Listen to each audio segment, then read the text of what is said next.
WNBA Finals. And so I'll leave it there. I mean, I'm just obviously disheartened. You know, I'm a human too. I have a family.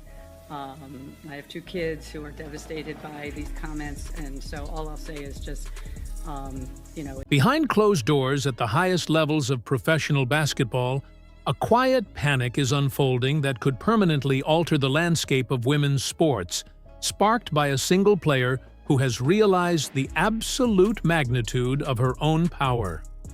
Rumors are rapidly circulating that WNBA Commissioner Cathy Engelbert recently convened an emergency, off-the-books meeting with key league executives and franchise owners. And the agenda was solely focused on a brewing crisis that no one wants to talk about publicly. Whispers from inside the league suggest that Caitlin Clark, the undeniable golden goose who single-handedly resurrected the financial viability of the WNBA, has laid down a strict set of non-negotiable conditions for her participation in the upcoming 2026 season. This isn't just a standard contract negotiation or a polite request for better locker rooms. This is an unprecedented power play by a generational talent who knows exactly how much leverage she holds over an establishment that desperately needs her to survive. The timing of this alleged ultimatum is no accident, as the WNBA Players Association is already positioning to opt out of their current collective bargaining agreement, making the 2026 season a ticking time bomb for the league's front office. Clark brought millions of new eyes, sold-out arenas, and staggering television ratings to a sport that had struggled for decades to break into the mainstream, but the honeymoon phase is officially over. After a rookie year filled with intense scrutiny, physical battering, and immense psychological pressure, she is reportedly refusing to subject herself to the same chaotic environment without massive systemic changes. The boardroom executives are sweating because they know that if she decides to walk away, even for just one season, and the multi-billion-dollar house of cards they have built on her back will instantly collapse. But to understand why this emergency meeting was called, you have to look at the brutal reality of what she actually endured on the hardwood. The physical toll extracted from her during her inaugural campaign was nothing short of alarming, painting a dark picture of a league that seemed perfectly willing to let its biggest star take a public beating. From the moment she stepped onto the professional court, she became a massive target for veteran players who felt overlooked, resulting in a relentless series of hip checks, late hits, and aggressive closeouts that frequently crossed the line from competitive basketball into straight-up hostility. Fans watched in disbelief as she was knocked to the floor night after night, while referees seemingly swallowed their whistles, treating the blatant targeting as some sort of twisted rookie initiation rather than penalizing the dangerous play. Insiders are now leaking that one of her absolute hardest conditions for returning to the floor in 2026 revolves around an immediate and sweeping overhaul of referee accountability and player safety protocols. She is allegedly demanding that the league implement strict, transparent reviews for flagrant fouls and establish severe, escalating penalties for players who repeatedly engage in non-basketball plays meant to cause injury. The message being sent to the commissioner's office is crystal clear. She will no longer serve as a human punching bag for a league that profits off her presence but refuses to protect her physical well-being. This isn't just about getting softer treatment. It's about forcing a professional standard of officiating that prevents a career-ending injury to the very athlete paying everyone's bills. The front office knows they have a massive problem on their hands because asking referees to radically change how they officiate the game risks alienating the veteran players who pride themselves on the WNBA's gritty, highly physical reputation. Yet, the reality remains that an unprotected superstar is a liability, and if the league cannot guarantee a safe working environment, they might find themselves trying to sell tickets without their main attraction. And while the physical punishment was a massive catalyst for this breaking point, it was only a fraction of the deep-rooted dysfunction driving her unprecedented demands. The staggering financial disconnect between what she brings to the table and what she actually takes home has created a toxic undercurrent that is finally boiling over into outright rebellion. When the league secured a monumental historic media rights deal worth over $2 billion, everyone in the industry understood that this massive influx of cash was directly tied to the unprecedented viewership numbers she generated single-handedly. Yet, despite being the undisputed face of the franchise and the sole reason networks were throwing around billions of dollars, she was tied to a rookie-base salary of roughly $76,000, a number so laughably low that it became a running joke on national television.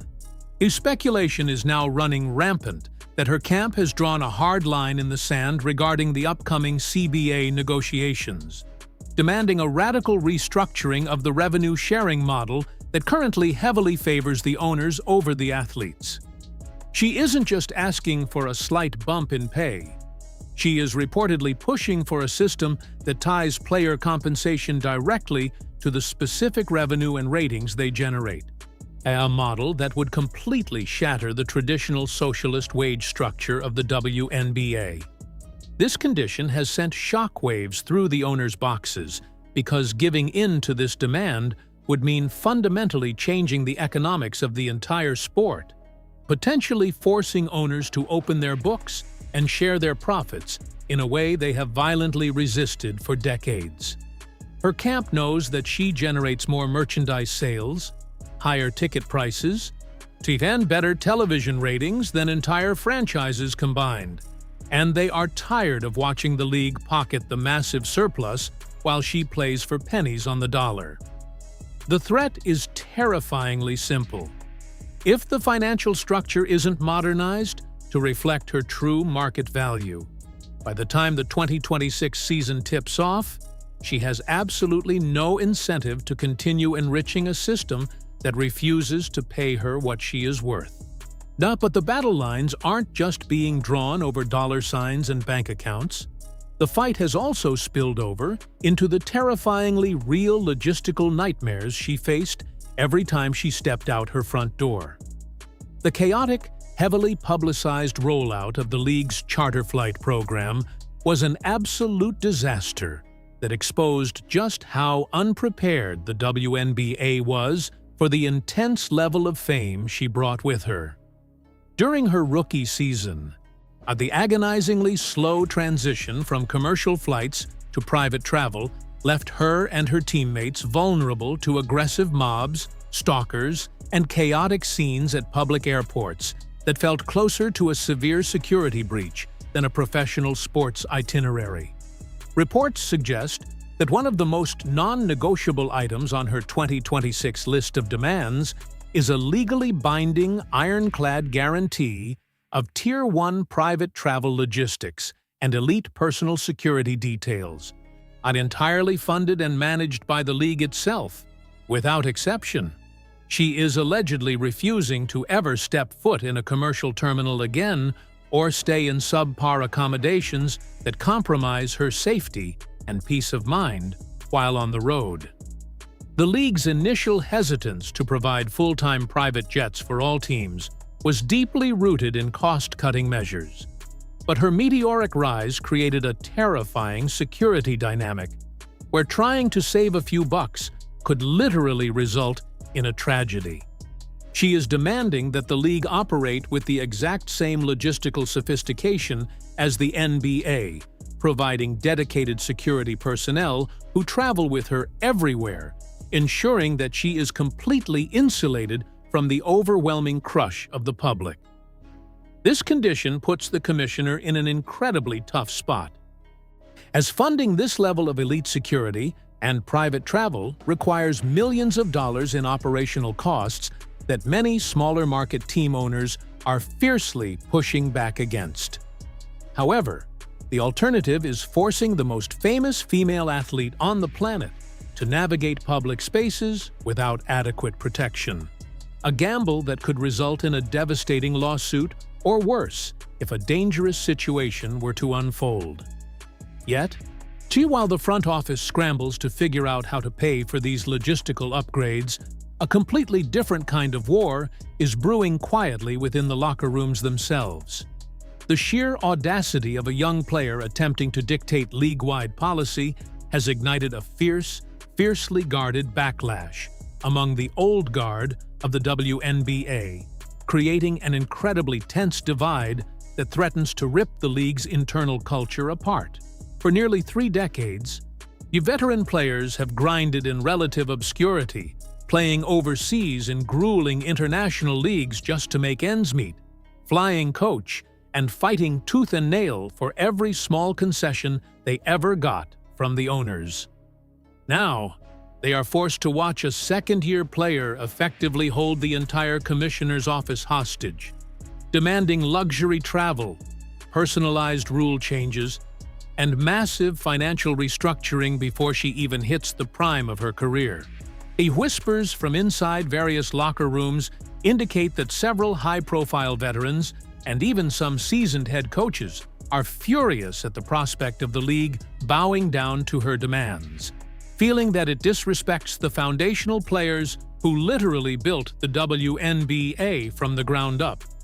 This deep-seated resentment frequently manifested on the court during her rookie year through aggressive fouls and icy post-game handshakes. But behind closed doors, it is evolving into a dangerous political faction within the Players' Association. Some veterans are allegedly pressuring the union leadership to reject any CBA proposals that heavily favor superstar compensation over the rank-and-file players, actively trying to dilute her leverage to maintain the traditional hierarchy. This puts her in an incredibly isolating position, effectively fighting a two-front war against the greedy league executives on one side, and the jealous, resentful veterans on the other, making her demands even more difficult to execute smoothly. The commissioner is terrified that appeasing this young star will cause a full-blown mutiny among the rest of the league, but she also knows that the veterans' pride won't pay the bills or keep the television networks happy. And what the old guard utterly fails to realize is that she doesn't actually need their approval, because she is quietly holding a trump card that could completely render their opinions irrelevant. The most terrifying aspect of this entire situation for the WNBA front office is the very real, rapidly growing threat of alternative professional leagues that are desperate to steal their crown jewel. Behind the scenes, the sports landscape is radically shifting, and wealthy investors are launching extremely lucrative, specialized basketball leagues, such as the Unrivaled League, which are designed specifically to offer massive payouts for a fraction of the time commitment. Rumors are circulating that international consortiums and domestic startup leagues have quietly put out feelers to her camp, whispering about guaranteed contracts worth tens of millions of dollars just to play a shortened exhibition schedule or participate in high-stakes, localized tournaments. If the WNBA refuses to meet her conditions regarding safety, revenue sharing, and security for the 2026 season, she has the unprecedented ability to simply walk away and accept a mind-boggling payday elsewhere, leaving the WNBA completely high and dry. Unlike the veteran players who are totally dependent on the WNBA for their professional survival, her massive endorsement deals with mega brands like Nike, Gatorade, and State Farm ensure that she will be wealthy beyond measure, whether she plays in the league or not. This leverage is absolute, pure power. She holds the nuclear launch codes to the league's future, and she is making it abundantly clear that she is not afraid to press the button if she feels she is being undervalued or unprotected. The thought of her taking her millions of dedicated fans, her sold-out stadium energy, and her massive television ratings to a rival startup league is enough to make the WNBA ownership group sick to their stomachs. They know that without her driving the narrative, so the massive television contracts currently being negotiated will be immediately restructured or outright canceled by the networks, plunging the league right back into the financial dark ages. This looming threat of defection is exactly what forced the highest-ranking executives into a state of sheer panic, leading to closed-door summits where survival was the only item on the agenda. Inside the emergency meeting called by Kathy Engelbert, the atmosphere was reportedly suffocating, filled with the bitter realization that the commissioner had entirely lost control of her own league's narrative. The television network executives from ESPN, Amazon, and NBC, who had just committed billions to broadcast these games, were allegedly breathing down her neck, demanding absolute assurance that the Golden Goose would be on the floor and happy in 2026. Engelbert, who had already faced massive PR disasters and intense criticism for her passive handling of player controversies in the past, found herself backed into a corner with absolutely no room to maneuver or bluff. The corporate sponsors, who only care about the unprecedented engagement metrics she brings, made it perfectly clear that their ongoing financial support is tied directly to her continued presence in the league, effectively stripping the commissioner of any negotiating power. The owners of smaller market teams pushed back, complaining that they couldn't afford the exorbitant costs of the private security and upgraded travel logistics she was demanding, only to be harshly silenced by the grim reality of the math. If she decides to sit out the 2026 season or take her talents to a rival league, the ensuing financial fallout wouldn't just hurt the WNBA, it would likely force several struggling franchises to fold entirely within a matter of years. The commissioner's office is desperately trying to craft a secret framework that aggressively addresses her demands for safety, money, and security without making it look like they are publicly surrendering to a single player, a nearly impossible tightrope walk of public relations. The DMN truth they are all being forced to swallow is that she has fundamentally outgrown the league that drafted her, and they must either rapidly evolve to meet her superstar standards or watch their historic momentum vanish overnight. As the dust settles on these frantic boardroom discussions, the entire sports world is left holding its breath, waiting to see who will blink first in this high-stakes game of chicken. This unfolding drama is no longer just about basketball. It is a profound, historic shift in the power dynamics of professional women's sports, or illustrating what happens when undeniable talent meets unapologetic leverage. For the first time in history, a female athlete is commanding the kind of systemic, league-altering influence normally reserved for titans like Michael Jordan or LeBron James, refusing to accept the bare minimum from an establishment that relies entirely on her magic.